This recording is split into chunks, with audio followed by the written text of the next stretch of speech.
I've never seen anything like it before, and to attempt to hit the ball out of there is pure madness. The winner of the gold medal and the champion golfer of the year is Cameron Smith. This is the one that I've always wanted to win since I was a little kid. So it just feels pretty amazing to be able to get it done today. It's amazing that it's my destiny to be the first Aussie to win. Just incredible. Hello and welcome to episode 99 of Playing from the Tips, the preview and tipping podcast presented by Golf Australia magazine that they said would never make 100 episodes and still might not just yet. A jet-lagged and slightly ill-informed Jimmy Emanuel here in the host chair after a week overseas, but nonetheless thrilled to be getting stuck into all things LIV Golf Adelaide and Genesis Invitational in a remarkably light week of golf. Couldn't think of doing that with anyone other than podcast czar and someone who I had special mention while walking around Munich last week of someone saying, please say hello to Rod Murray. He's one of the best people in the game. Boy, in Munich. Do they know? Well, clearly they don't know me, so I won't know them. Yeah, no, well, Munich's a bit of a miss. It's a Canadian. It was Rick Young, the great Rick Young. Young. Great Rick Young, yes, lovely bloke. Disagree on a lot of things, but a terrific bloke all the same and always has an interesting and intelligent angle. Good on you, Rick. Actually, I did see that he was there on Twitter after you'd said where you were, and then I noticed that he was there, which is no surprise. He's the equipment editor. Lovely bloke. I also disagree with him a lot of things because he said you, Logue, and Clates are all great people, and to say hello. Ooh, so he's really misguided. Get some help, Rick. Yeah. There'll be an app for that. Exactly. Now, the third prong of our usual trident is unavailable today. Despite me going Munich, Dubai, Sydney to make time for the show, Logue couldn't even be bothered getting back from the Sunshine Coast. Sunshine Coast, yes. I wonder why that... But it does mean we get to bring back who would Logue pick. What would Logue do? Yeah. What would Logue do? Yeah. I'm excited. Yeah, I'm excited too. Not show up is one. Yeah. Not show up is one. Yeah, that's exactly right. That's the first thing. Don't turn up here. Yeah. Before we get into all that and who Logue will pick, highlights, lowlights, plenty to talk about in the Australian golf space last week, Rod. Even though I wasn't here, I did see a fair bit of it, obviously. There was obviously the announcement about the mixed Australian Opens coming to an end. I don't think that was a surprise. I think we talked about it here. And a sensible decision from GA. Kudos for them for trying the experiment. Kudos to them for admitting when it didn't work as well as they might like, and for changing tack. Not as easy to do as you can. But I actually thought, in golf terms, the absolute highlight this week was the weather at the Vic Open. Is there anything more fun than watching pros struggling to shoot? I know it must be horrible for them, and you wouldn't want to watch it every week, but in its own way, particularly you see it at the US Open where they've messed with the course setup to make it that way. But when the wind just blows in, the weather takes over, and the players are just like, there goes the yardage book. You find out who can really play. It was very interesting to see Suo win, having been on a very poor run of form for a couple of years, Sue, but a really, really talented player. 74 in those conditions must have felt like 64. So, I thought the weather was a great golf day. If you love your golf, you would have loved watching that, I reckon. I was seeing a bit of Twitter stuff and I was getting messages from people on the ground and whatever talking about it all, but I didn't see much. I knew it was bad, but I didn't know it was that bad. Yeah. And then I really knew it was bad that corresponding day, and I got a message from Ryan Peake, who was obviously in the mix at one stage and had the video. He had the putt that blew away from him before he even put the putter down. And he just said, did you see any of that? And I said, no. And then he started sending me videos and said, this is remarkable. So anyway, it looked fun. It was fun to watch, I think is what you mean. Yeah, not fun to play. Didn't look like it was fun out there at all, no, indeed. Anyway. But I think Suo is a definite highlight. I think everyone in Australian golf loves Sue, and Sue nearly won that event a couple of years ago when Hannah Green won, and Sue's just a great person, a great the player. Club, as he did at the Olympics. Yep. So, yeah. And then another Richie Smith positive story. Been working with Richie for a while now, and Richie said she's going in the right direction, Sue. So very positive to see, and it'll be interesting to see what she does now the rest of the year because she doesn't have much status. And then Josh Geary just plays a couple of events a year and nearly wins them all, and then wins one. Remarkable. Quintessential grinder. His name is always somewhere in golf. It bobs up somewhere in golf just about every other week. He's playing somewhere and plying his trade. Yeah, good luck him. Good player. Played on the European Tour for a few years. Kept his card over there, which is anyone who does that, we don't rate that highly enough what an achievement that is. But yeah, really good player. No surprise to see him get it done. Not many opportunities to shoot 79 and say, I'll take the trophy, thanks. Yeah. And in a week where Australian golf had real golf stuff going on, bad weather, real golf stuff. Yeah. You had waste management and you had live under lights. Kind of the opposite, but interesting sort of juxtaposition. Which is the future, Jimmy? Who's got it right? That's true. Which one is it? Yeah, well, I think it's a mix of it all. I think that's a pretty ideal week for someone who's really into it. That's a bit of everything. Waste management gets a special mention, though, because my man Thomas Dietrich finally won a golf tournament. Well done. I was going to mention that. Yeah, there must have been a highlight for you. He's been knocking on the door for so long, and you've been a fabulous supporter. I'm surprised he didn't mention you, actually, in the post-run interview. I'm a bit disappointed that Thomas breezed past me, but that's okay. These things happen. On last week, it was a big week of golf, big week of tipping for us. So 6 top 10s, 2 wins. So we go to 17 top 10s, 10 wins already this season. Rod, you know those are numbers unrivaled by a podcast with one of the hosts who was inches from a hole-in-one on Royal Melbourne West 5th hole in a German golf bar last week. Tease that out for me. Explain. What was it? Yeah. Some sort of a TGL type. Like a simulator. Oh, and I had Royal Melbourne on it. We played the composite course. Oh, it makes me wish I had a garage now and some money. It was and a golf game. It didn't play like Royal Melbourne. No, they never get. But there was all these spots, and there was a lot of people from all around the world in this Adidas trip, and no one wanted to play with the Australians, so we just played Royal Melbourne Composite and just had ourselves a time. Why didn't anybody want to play with the Australians, Jimmy? I don't know. We tended to do our own thing a lot of last week. I can't explain it. That simulator golf is interesting. We might come back to that a bit later when we talk about TGL and what might happen there. Yeah. On to this week's action, and I think LIV Golf Adelaide, it gets remarkably clear space in the golf world. I don't know if it's a bit intentional from other tours to sort of go, this is their big showpiece week. It's hard to compete against. Do we just let it have air, or have LIV just got lucky? I'm not sure, but it's interesting because it is, without question, their best event, and they're up against only one other. Look, it's been their best event from year one too. This one has been critical in keeping the whole machine moving, I suspect. It's what they've been able to say, look what's possible. I haven't got it elsewhere yet, but look what's possible. So, it's been a great thing for Adelaide golf fans, and I don't know lots of people from Adelaide, but the few that I sort of do know, sometimes through third parties, people who've never taken an interest in golf, they've been. There's a bit of hype about it. They went out and had a look, and that can't be bad for the game. Yep. Whether any of them take it up, what the impact is, but yeah. It's a true show. There's people there coming in to see the music acts, people seeing the golf, people doing whatever. You go to the bars afterwards. I remember the first year, Adam Pengilly and I having a late dinner and seeing a 20-something-year-old girl with a Majestics bucket hat. You wouldn't have thought you'd see that anywhere, but you see it in Adelaide during LIV Golf. So particularly the Majestics hat. She's a girl of impeccable taste. Well, I think there was a lot of sellouts of other teams. I'll be honest. There was a lot of people. 10 to 6 sort of sale, was it? Yeah. There was a lot of people sporting hats that you could have told me they wouldn't know the name of the team or any of the players on them, but they were proudly wearing them, and that's not a bad thing for them either. It is, of course, at the Grange yet again. It's a bit of a composite course because they just use it to route it around a bit easier.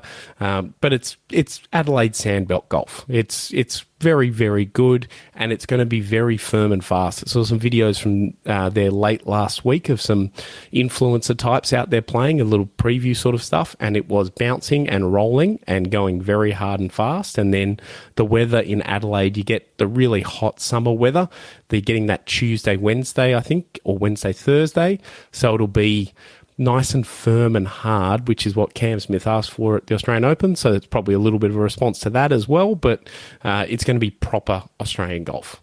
And don't underestimate the impact of that on this being the most popular tournament that LIV has. They don't get to play a lot of great courses. Lucas Herbert said in the Thing About Golf interview, which if you haven't listened to it, he's got a lot of interesting things to say. And one of the things he said was they're not yet LIV going to the courses that they would want to. Some of the courses, the classic courses that have been on the PGA Tour for years. So this, a little bit like when the Women's Australian Open was here for all those years in Adelaide, this will be the best and most interesting golf course the players will see all year. And that always helps. If players are engaged by the questions that the courses are asking, they simply play better golf and they look more invested. And I think with such an elite playing group at the top end, the cream is so clear in this LIV roster, they will play better. They'll come out and they'll play better. They haven't had necessarily winners at this event of individual stuff that stand out, because I can tell you most people wouldn't remember Brendan Steele won last year, and the year before that, if you have that as a trivia question, you'll probably struggle there as well. But Taylor last year they of course got there you go, exactly right. So Ripper GC got the big space last year. They won the team. There was a playoff that got everyone going, but it's the whole event, and you get the better players up the top. So it'll be interesting to see, and they're all getting used to it. You know, Phil Mickelson hadn't really played proper Australian golf until he came down to Adelaide for the first one. He's making his first start after a little injury in the off-season. It'll be interesting to see how he goes.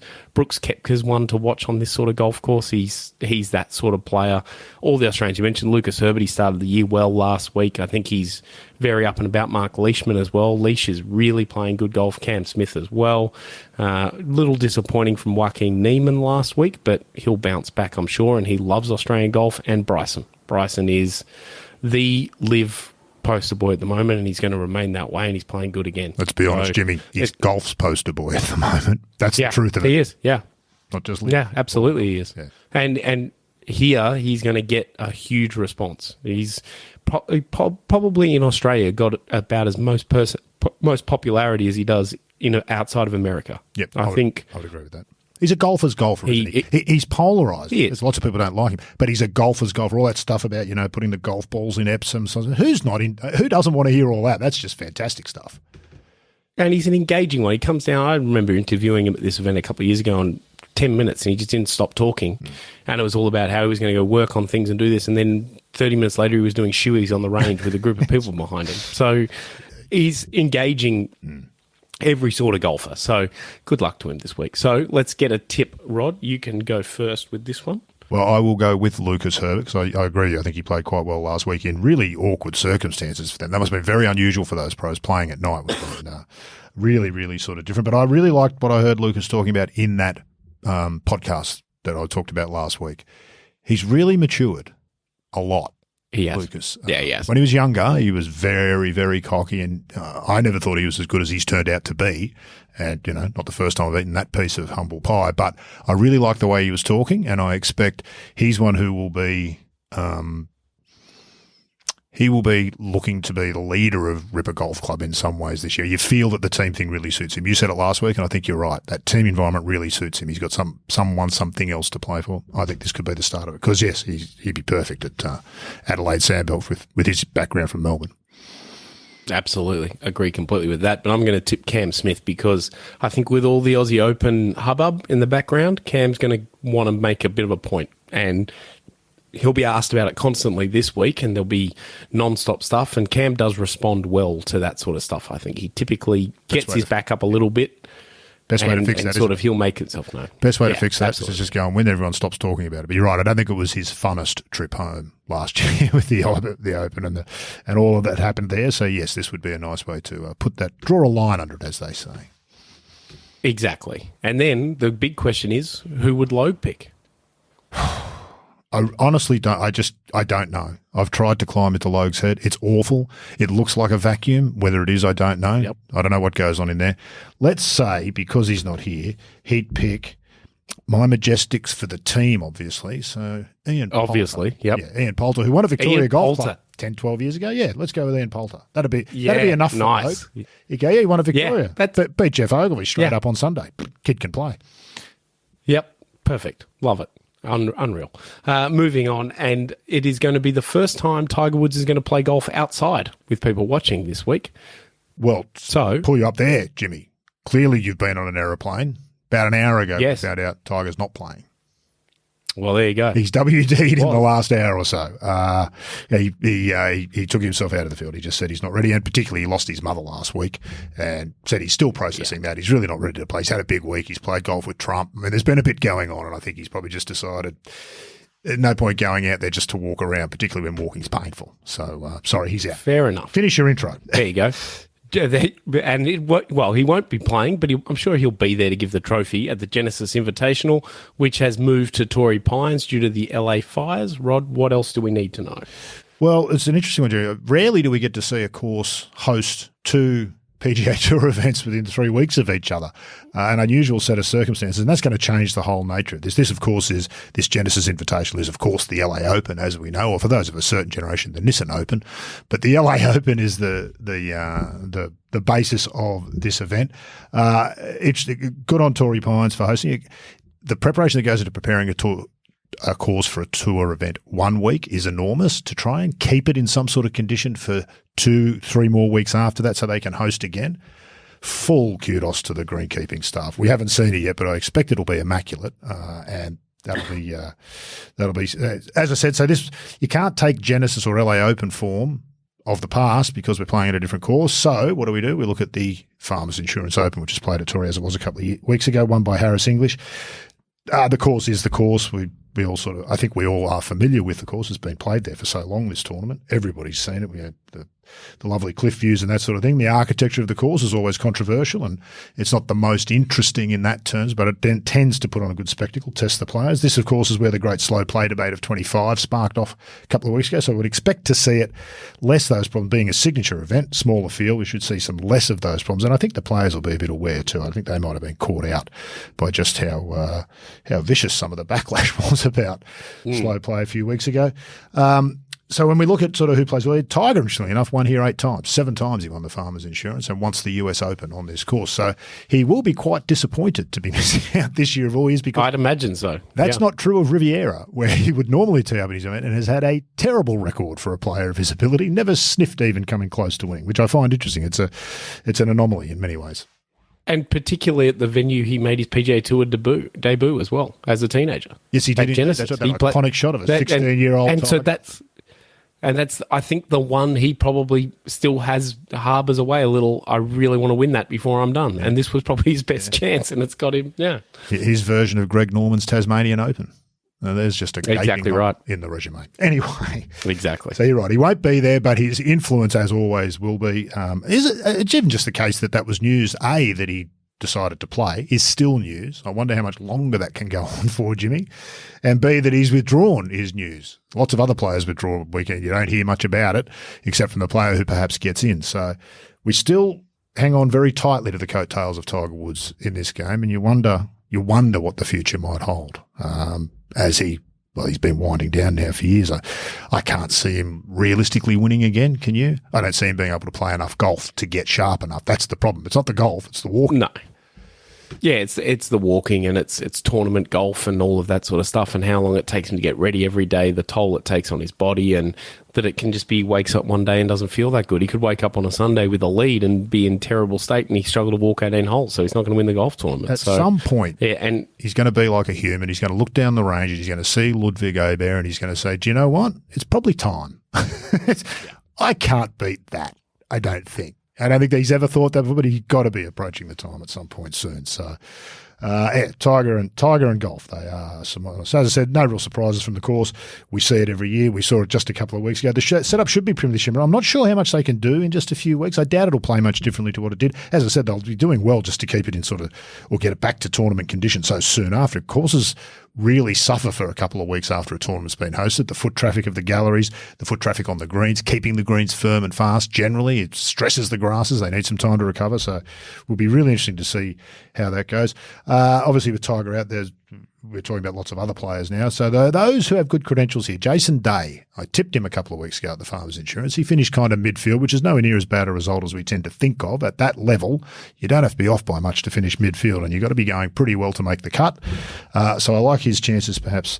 Again, it was a disappointing final round for him a couple of weeks ago, but I wouldn't be surprised to see him in the mix this week with 2 wins there. Jordan Spieth, of course, was probably one of the highlights we should have mentioned at the start, Jimmy. True. I don't know whether you saw that par he made. I didn't watch much of the coverage, but I must have seen it in 30 different feeds on Twitter. The left-handed shot with the putter, just the classic all-world Spieth par. There is no other player like him. He's not got Tiger's ability, but he's got Tiger's ability to capture the imagination. When he stands over the ball, there's something electric because you just never know. He's capable of hitting it so bad and then immediately hitting it so good straight after. Incredible stuff. Don't rule him out here. He's played 7 times, only made the cut 3 here at Torrey Pines. However, given the way the game plays, you couldn't rule him out this week. He'll be on a confidence high. That was an extraordinary performance from him last week, which he'll be really pleased to have under his belt. Defending champ Hideki also had less success here than at Riviera. He's had just 2 top 10s in 12 starts. For a player of his caliber, that's a course that really doesn't fit his eye. So he wasn't bad last week at a course where he's won a couple of times previously at Phoenix. I don't see that really continuing on into this week. Min Woo Lee's playing on a sponsor exemption. He had a good week last week in Phoenix. He's only played Torrey once. I'm not sure the course really suits his strengths in terms of imagination and those kinds of things. However, a professional golfer playing well can win anywhere, and he's a professional golfer playing well, and who knows what he might do. It's just that it just lacks the imagination around the greens that I think really gets Min Woo fired up. Of course, having said that, if he's doing a lot of chipping and pitching, it means he's missing a lot of greens. So perhaps that's not. No, it's interesting to watch. Jimmy, might not be the way to play the game. The other 2 Australians in the field, Adam Scott, Cam Davis, neither have got particularly good records here. In fact, Adam Scott's only played in the Farmers Insurance Open twice. So that would suggest to me that he's not a fan of the Torrey Pines course and hasn't been over the course of his career. So. It was, of course, that US Open that Tiger won where they paired Tiger, Phil and Adam for the first 2 rounds. Yes. And Adam actually played okay that week, I think, from memory. Compared to humans. Yeah, that's right. But the other guy was the other story. So, but yeah, it just doesn't strike as a sort of venue that Adam would enjoy at all. And like you say, same for Min Woo, it's remarkable how good Jason Day's record is because it's not very much like Australian golf in many ways. No. I mean, the climate and whatnot might be, but yes, it's really interesting stuff. And players just find courses sometimes that just fit their eye for some reason. Tiger's one of them. He's got multiple win venues. He's won a bunch of times at Firestone, a bunch of times here, a bunch of times at Bay Hill. So there are courses that suit the eye. All of those who finished top 15 or 20 a few weeks ago will probably be liking their chances again this week, going back to somewhere where you've played so well so recently. Sung Jae Im will be my pick. He was 4th to Harris English, who will probably be one to watch again this week. 4th to Harris English. That was his 2nd top 10 here in 5 starts. And he's playing all right. Sung Jae's one of those players, super talented. When he came out a few years ago, it was a remarkable sort of debut. He's been a little bit quieter, partly because others take the attention and partly because he hasn't probably played as well as and won as much as we all felt or thought that he would. I suspect 2025 will be a big year for him. He's got off to a really good start and there's no reason why he can't get it done this week. Nice. I'm a big Sung Jae fan. Everyone's a big Sung Jae fan, so I'm right on board with that one. I'm going to take your Jason Day tip from a couple of weeks ago. I think Jason's going to play some good golf this year, and he plays well here. Like you said, it wasn't terrible last time out. He's in decent form. Everything kind of points to him, and the huge Tiger connection as well. I think it'd mean a huge amount to Jason to win a tournament hosted by Tiger and be given the trophy by Tiger. Yeah, absolutely. So just on Sung Jae before you go, I'll tell you how good Sung Jae was when we all first saw it. Must have been 2019, I think, the President's Cup. It was. Curtis Luck. We had a dinner with Curtis Luck. Remember? Oh, you were there, weren't you? And Curtis just Yep. Curtis raved about Sung Jae Im like I've never heard a professional golfer talk about another professional golfer. And Curtis Luck is a guy who can do things with the golf ball. And he said this guy's just amazing, Sung Jae Im. So expect that talent to blossom and might be well this year. And we became also big fans because we reckoned, I think, that week that Sung Jae had the biggest head of any professional golfer ever to play the game. Cap manufacturer's nightmare. Yeah, enormous. Just, it's got width, it's got depth, it's got everything. It's tick. Remarkable. So anyway, outstanding stuff. Who would some of your best work? Who would Logue pick? Logue would pick Cam Davis purely based off that shot he hit at Pebble a couple of weeks ago. And fair enough, off too, the actually. tree stump. Yeah, fair enough. And just be like, and he'd have some bizarre reason about the tree and the route, and there's a similar tree somewhere at Torrey, and you could do this and that and this stuff and that. about the angle of attack. That was a freakish shot, by the way. That was it coming out genuinely was one remarkable. thing. Like it hitting the green and coming backwards, that's extraordinary. I know it does happen. I think Norman wrote about this. He played in a practice round, I think, at Augusta one, and he hit some bunker shot. He said he'd never been able to produce it, but he did something with the club and did it different. And the same thing. It came out about a foot high, pitched 2 feet behind the hole and sucked back. And he couldn't believe it. Yeah. But it's some weird interaction between club and ball somehow.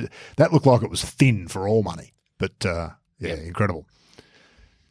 That will just about do us for this week because there is no TGL, as we were just talking about before we came on air, because it's bumper TGL week next week. We'll have to come up with a proper name for it. And what a coincidence. It's going to be episode 100 of this show that is the number one TGL tipping podcast, according to Yeah. one single human in Kentucky. Growing together, So Jimmy. that's Growing together. that's just fortune, luck. Who knows? Hopefully, Logue will be able to get himself back from whatever seaside town he's on next week, and he can actually make episode 100. Is LA are playing against my Atlanta Drive first match up? It's So grudge better match. be here. Yeah. Huge week.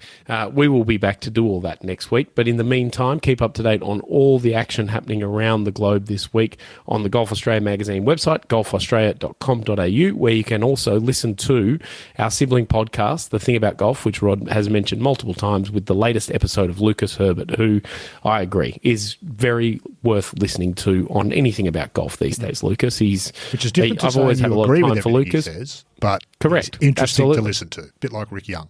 He's got an opinion and he stands by his opinion and he says his opinion. And Lucas, I've covered him since he turned pro, and he's interesting, always interesting. And so it's worth a listen. Unfiltered. But we will be back next. Yeah, unfiltered. That's good. Maybe that should have been the thing about golf. Unfiltered. Well, I've always thought there's a podcast in Mike Clayton, Unfiltered. But it would be subscription yeah, of only. course You'd have it to is. pay, and you'd have to sign a waiver that you would never record it and then release it elsewhere outside. It would only be for those who were there at the time. But it would be pretty special, Jimmy. I'd pay for that. Oh, yeah. Anyone who's ever spent any time with Clates away from public would know exactly what you're talking about. We will be back next week on Playing from the Tips.